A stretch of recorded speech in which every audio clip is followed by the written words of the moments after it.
Les outils classiques d'analyse économique sont-ils adaptés aux bouleversements mondiaux actuels? Le dollar va-t-il chuter? Céder sa place aux monnaies virtuelles? Pourquoi la Chine et la Russie engrangent-elles depuis quelques années autant d'or? Pour avoir des réponses claires à ces questions complexes, nous avons rencontré James Rickards. Conseiller financier du gouvernement des États-Unis, entre autres, il était déjà négociateur juridique et financier lors de la prise d'otage à Téhéran en 1979. Directeur d'une banque d'affaires à New York, Rickards conseille des fonds d'investissement privés. Et aujourd'hui, il s'inquiète du désarroi des gens plus modestes sur lesquels la crise a fait des ravages. Après le succès en 2011 de Currency Wars, où il faisait de la question monétaire un enjeu de sécurité nationale, Rickards envisage aujourd'hui un nouveau scénario catastrophe dans The Death of Money, la mort de l'argent. Selon lui, seules les nations et les individus qui anticiperont la situation survivront au chaos qui s'annonce. Beaucoup de choses peuvent faire office d'argent. Des tas de choses ont servi de monnaie d'échange. Quand on parle d'argent aujourd'hui, on pense bien sûr au dollar, à l'euro. Historiquement, c'est l'or qui a dominé les échanges pendant des millénaires. Mais au fil du temps, à travers le monde, on a utilisé des plumes, des coquillages, des marques de toutes sortes. L'argent prend bien des formes, mais elles ont toutes un trait commun, la confiance. Quand on a confiance dans une monnaie d'échange, c'est de l'argent. Si cette confiance disparaît, ce n'est plus de l'argent. Voilà le propos de mon nouveau livre, La mort de l'argent. Dans quelles circonstances le monde pourrait-il perdre confiance dans le dollar? Down 127 points from yesterday. Atlanta Gas 7, down 86 points. Bonza International 9, down 45 points.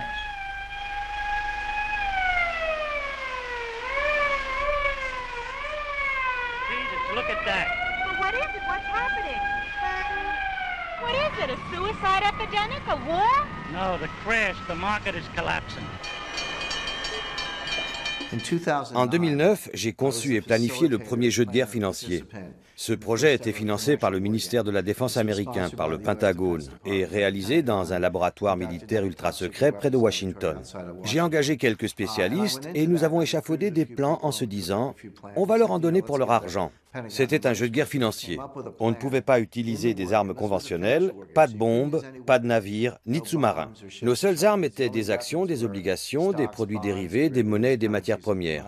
Notre plan était le suivant. La Russie et la Chine mutualisaient leurs réserves d'or, émettaient une nouvelle monnaie indexée sur l'or par l'intermédiaire d'une banque à Londres et d'une chambre forte en Suisse. Ensuite, ces deux pays annonçaient qu'à l'avenir, les exportations énergétiques russes et les produits manufacturiers chinois devraient impérativement être réglés dans cette nouvelle devise. On tourne le dos au dollar, on va détruire le système fondé sur le dollar. Voilà le scénario que nous avons développé, et on s'est moqué de nous. Des professeurs de Harvard ont déclaré « C'est ridicule, l'or ne joue plus aucun rôle dans le système monétaire, c'est une référence du passé. » Eh bien, vous savez quoi? Depuis 2009, la Russie a augmenté ses réserves d'or de 70%, la Chine de plusieurs centaines de pourcents. On voit les Russes s'en prendre aux États-Unis en menant une guerre financière. Ce que nous avions imaginé est en train de se réaliser.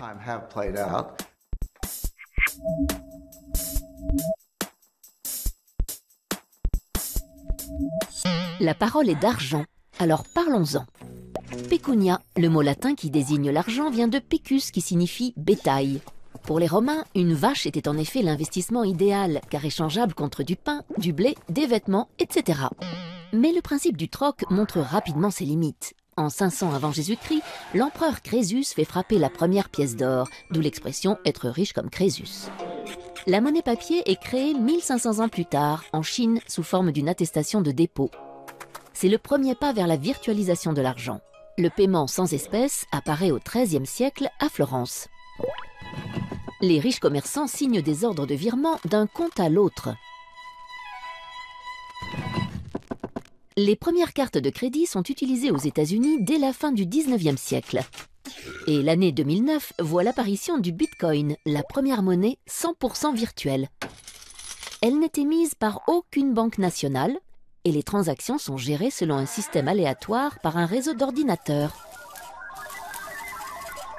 L'avenir dira si le Bitcoin est une monnaie sûre. Bien sûr, les États-Unis sont la première économie mondiale. C'est de loin le plus important marché obligataire dans le monde. La plus grande partie des réserves de change est libellée en dollars. Une crise du dollar, une crise de la dette souveraine américaine plongerait le monde entier dans la crise. Le système monétaire international s'est effondré 3 fois au cours des 100 dernières années, en 1914, en 1939 et en 1971. Ce genre de phénomène se produit tous les 30 ou 40 ans. Quand cela arrive, ce n'est pas la fin du monde. On ne retourne pas vivre dans des cavernes. Concrètement, les grandes puissances financières et commerciales se réunissent et rédigent de nouvelles règles du jeu. L'expression n'est pas de moi. Elle apparaît il y a plus d'un siècle pour décrire le fonctionnement du système monétaire international. Quand le système monétaire international s'effondre, ce qui devrait à mon sens se produire prochainement, il faut définir de nouvelles règles du jeu. Mais quelles sont ces règles et comment les gens peuvent-ils s'y préparer? L'illusion monétaire est un concept économique, je ne l'ai pas inventé. Concrètement, quand un gouvernement commence à faire tourner la planche à billets, l'inflation n'apparaît pas partout de la même façon. C'est un peu comme jeter un caillou dans une mare, les ondes de choc se propagent graduellement. Les individus qui sont proches de la création de la monnaie, les banquiers et les gérants astucieux de fonds de placement, en sont informés les premiers et ils achètent des actifs. Puis les ondes se propagent et l'inflation se généralise. On constate une inflation de certains actifs, un accroissement des prix à la consommation. Quand l'investisseur lambda entre en scène, il est trop tard. La valeur de la monnaie a été détruite et les gens bien informés ont accaparé toute la richesse. L'illusion monétaire caractérise la première phase, quand la situation paraît prometteuse alors que l'on fait juste tourner la planche à billets. Plus tard, l'illusion se dissipe.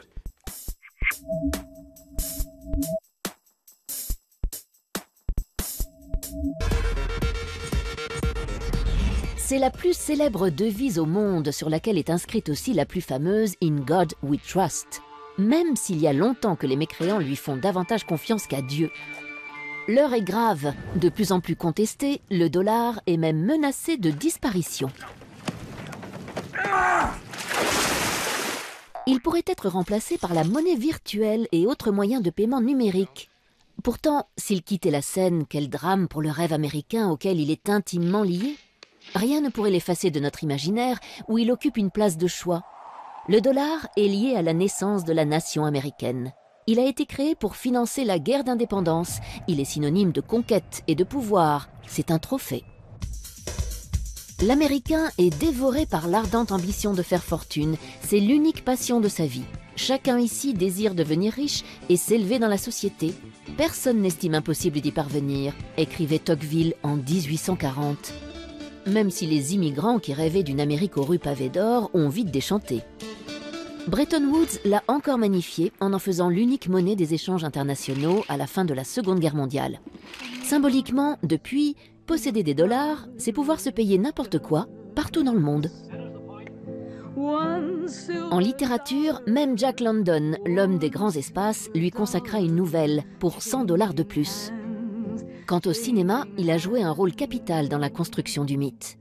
De Capra à Eastwood, on ne compte plus le nombre de films où il tient le premier rôle. Et c'est bien One Silver Dollar que chante Marilyn dans Rivière sans retour. Aujourd'hui, s'il n'a quitté ni les livres, ni les articles, ni les séries, les jeux vidéo ou l'art contemporain, son image fait particulièrement fantasmer les rappeurs, dont il est devenu l'accessoire préféré à longueur de clip. Il y a des choses que l'on sait. On connaît l'échelle du système et on sait aussi qu'un krach est en rapport exponentiel avec la taille du système. Quand le système triple de taille, on ne triple pas le risque, on le multiplie par 10 ou par 100. C'est la nature d'une fonction exponentielle. Quand on regarde le système actuel, on constate qu'il est beaucoup plus gros qu'avant. En 2008, par exemple, on a tous entendu l'expression « trop gros pour faire faillite ». Les banques étaient trop grosses pour faire faillite, il fallait les sauver. Eh bien, vous savez quoi? Aux États-Unis, depuis 2008, les 5 plus grandes banques sont plus importantes encore. Elles contrôlent une part plus grande des actifs bancaires et elles ont une panoplie plus large de produits dérivés. Ce qui était déjà trop grand en 2008 pour disparaître est encore plus grand aujourd'hui. Ce qui veut dire que le risque d'un effondrement catastrophique est encore plus grand. On voit ce qui nous attend. Aujourd'hui, avec les réseaux sociaux, nous sommes plus connectés que jamais. La possibilité qu'une perturbation minime se propage à grande vitesse est encore plus probable en raison de cette connectivité accrue. Si un nombre suffisant d'individus, ce que l'on appelle le seuil critique, est atteint, les agents économiques commencent à changer de comportement en fonction des réactions d'autres agents. Voilà le seuil critique. Il varie d'un individu à l'autre. Mais s'il est atteint, alors des événements mineurs peuvent se propager et causer un effondrement systémique, comme un flocon de neige peut provoquer une avalanche. En d'autres termes, pour qu'un tel phénomène se produise, il faut que les agents soient connectés, il faut qu'ils communiquent. Sans cette connectivité et cette communication, on ne risque pas un changement de comportement à grande échelle.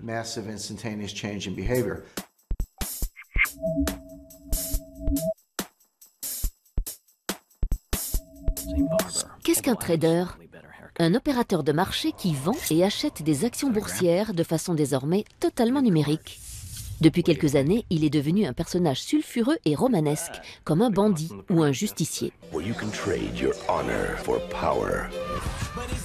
Caractéristique, il va vite, très vite, parfois aidé de quelques produits illicites. Il est riche, merci les primes, sa copine est belle, mais pas son langage.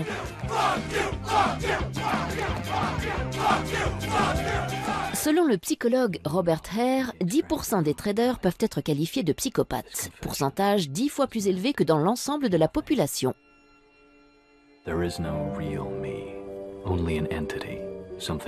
Peu à peu remplacé par des machines, le trader devient-il lui-même un algorithme susceptible de dérégler le système? Nous courons le risque qu'un jour, les choses nous échappent totalement et qu'une défaillance entraîne le reste du monde dans l'abîme, les marchés européens et asiatiques compris, puisque tout est interdépendant et se passe à une vitesse fulgurante. C'est ce qui inquiète les gens. Quand on parle de terrorisme financier, on ne pense pas seulement au piratage des comptes bancaires, mais aussi à ce qui se passe dans les salles des marchés du monde entier. Parfois, la cote du trader s'effondre ou augmente par ailleurs, comme celle de Jérôme Kerviel, accusé par la Société Générale pour laquelle il travaillait de lui avoir fait perdre 5 milliards d'euros en janvier 2008. Accusé d'abus de confiance, faux et usage de faux, il a depuis été désigné par des centaines d'internautes comme le David de la finance contre le Goliath bancaire. Son jugement en cassation vient de supprimer sa dette de 4,9 milliards d'euros. Il a aussi rencontré le pape et entamé une marche Rome-Paris pour sa rédemption et pour changer son système de valeurs. Malheureusement, le pouvoir financier est global. Cela ne devrait pas être le cas. La finance et la banque devraient faciliter le commerce, pas le dominer. Les banquiers sont des parasites du système. Ils confisquent de la richesse dans le système. Ils ne créent pas de richesse. Qui crée de la richesse? Les inventeurs, comme Bill Gates ou Steve Jobs, ou des inventeurs en Europe, des créateurs d'entreprises, des gens créatifs. Voilà les vrais créateurs de richesse. Les banquiers ne créent pas de richesse. Ils s'approprient de la richesse grâce à un système perverti. Il faut renverser ce modèle de la finance. Il ne faut pas l'éliminer mais l'encadrer pour qu'il serve les échanges. Je comprends le fonctionnement du système et depuis que je m'occupe de finance, je suis scandalisé par sa dégradation. Le service a fait place à la cupidité. La création de valeur ajoutée a été remplacée par l'extorsion de richesse. Il est grand temps de le dénoncer.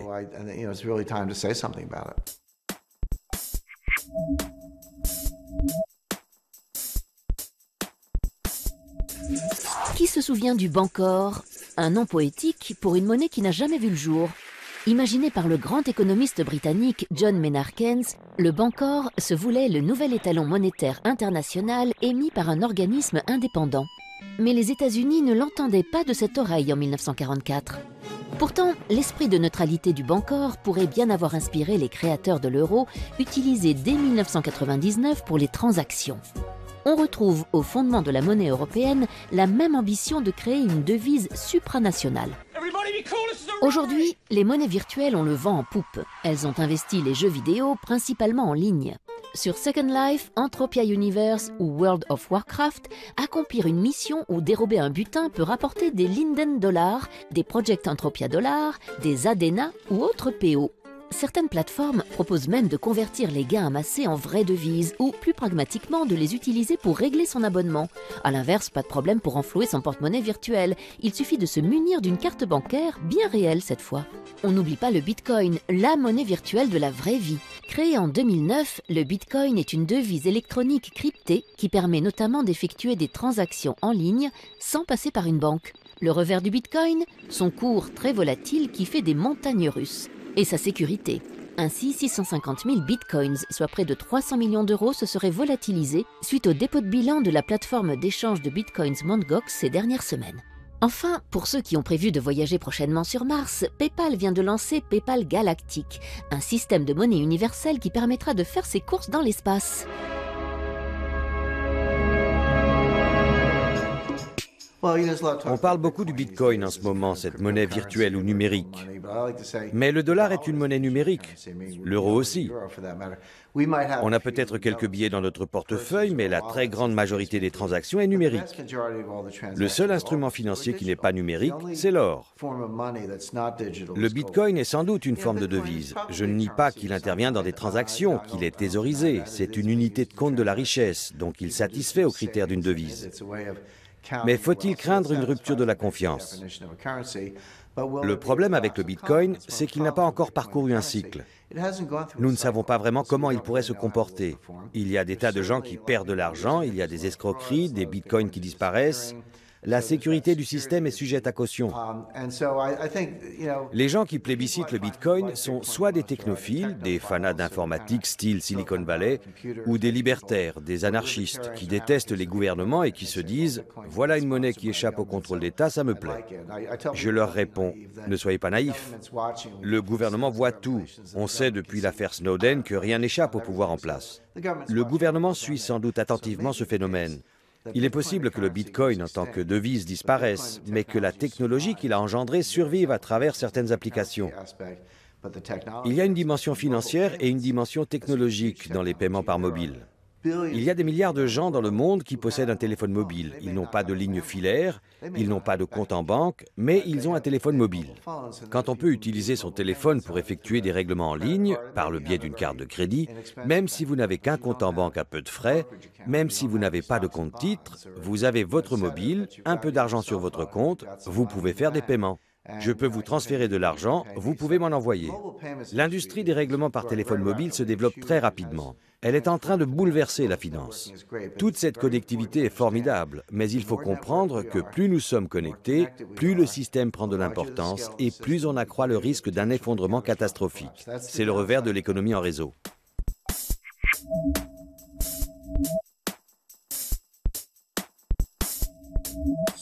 Le monde compte environ 180 monnaies officielles. Et il y a les inofficielles, comme le Chiemgauer, dans le sud de l'Allemagne, ou la pêche, utilisée par les commerçants de Montreuil. À la bourse, le dollar, l'euro et le yen japonais sont les devises les plus en vue. La bourse la plus importante du monde est celle de Wall Street. En 2013, 7 000 milliards de dollars y ont été échangés. En deuxième position, le Nasdaq, qui est un marché boursier totalement virtuel. L'argent travaille vite, son unité de temps est la nanoseconde. Les ordinateurs traitent aujourd'hui les transactions en un milliardième de seconde. 1000 transactions en un battement de cils. En 2010, on comptait encore en millième de seconde. Ces transactions à très grande vitesse représentent 50% des échanges dans le monde, 70% aux États-Unis et 40% en Europe. Pourquoi est-ce que le dollar est la première monnaie de réserve dans le monde? Ce n'est pas lié à la devise elle-même, mais au support d'investissement libellé en dollars. Supposons que vous soyez un partenaire commercial des États-Unis et que vous encaissiez des dollars ou toute autre devise. Ce surplus, il faut l'investir. Le marché des obligations américaines, les bons du Trésor, est le seul marché au monde assez important pour pouvoir absorber l'épargne mondiale. Les Chinois détiennent 4 000 milliards de dollars de réserves de change. Mais il faut aussi compter le Japon, Taïwan, toutes les grandes puissances commerciales. Collectivement, cela représente des milliers de milliards de dollars. Tout cet argent est placé en bons du Trésor américain, non pas parce que les gens adorent ces obligations, mais parce que c'est le seul marché assez grand pour absorber ces liquidités. Si on examine le marché de la dette souveraine en Europe, il est comparable au marché américain. Mais il est morcelé. Il n'existe pas d'eurobond.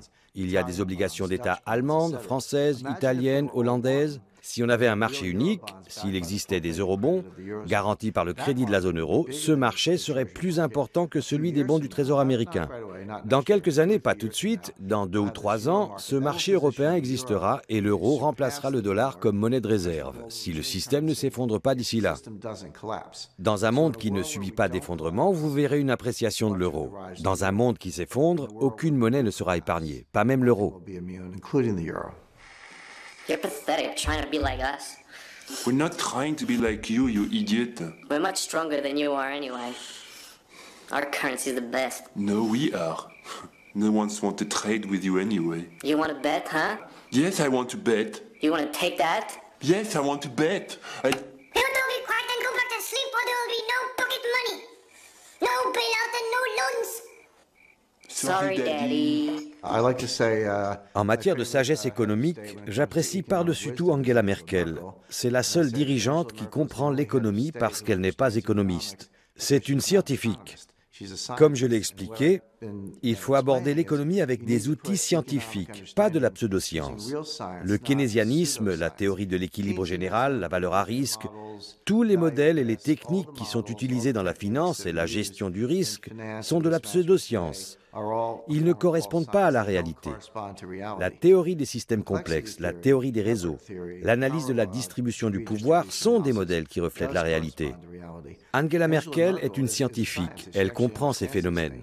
Et elle comprend aussi que l'Europe doit être restructurée. Elle assume un rôle dirigeant dans ce domaine.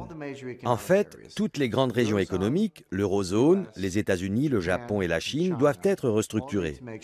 Mais seule l'Europe procède à des ajustements structurels. Les autres régions s'en remettent à des solutions monétaires, à un ajustement des liquidités.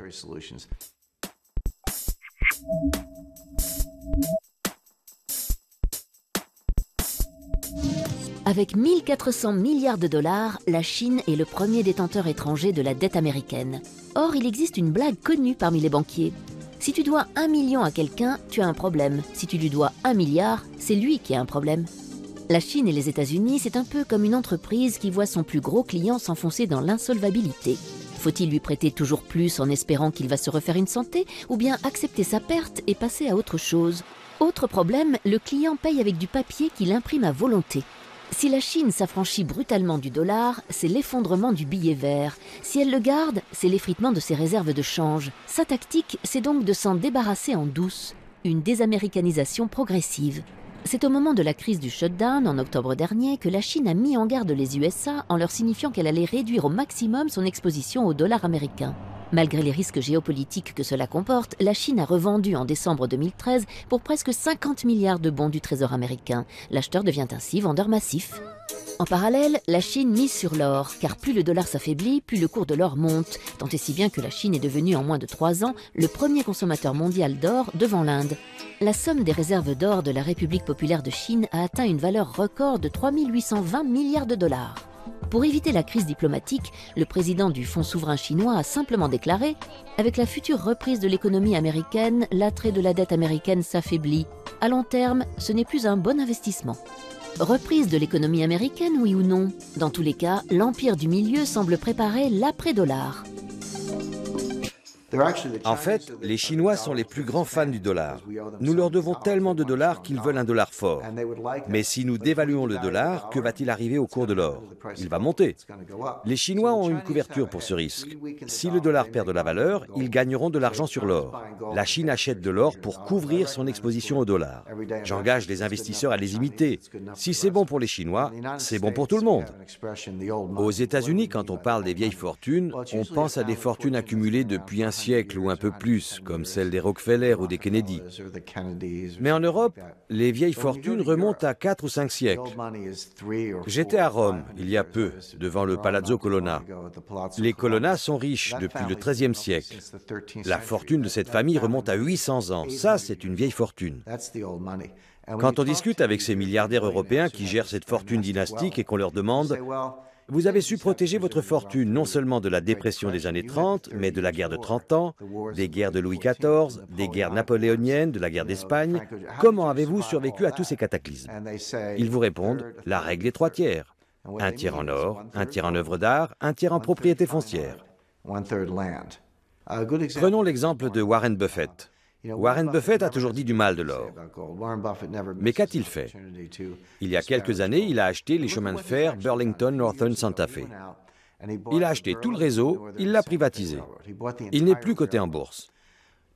Qu'est-ce que c'est une compagnie de chemin de fer? Ce sont des actifs durables, des rails, des droits de passage, des concessions minières, du matériel roulant, des aiguillages, des signaux.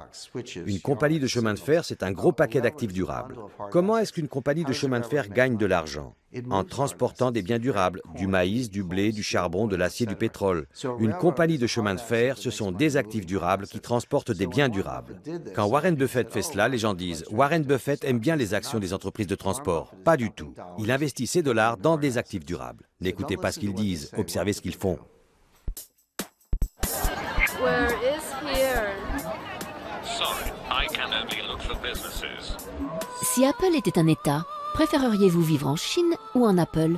Les promesses du néolibéralisme se matérialisent dans les objets stylisés du géant de l'informatique. Alors, Steve Jobs ou Deng Xiaoping? L'artiste allemand Christian von Borries pose la question dans son film iPhone China. Square le rencontre à Berlin. Rendez-vous dimanche prochain à 13h sur Arte.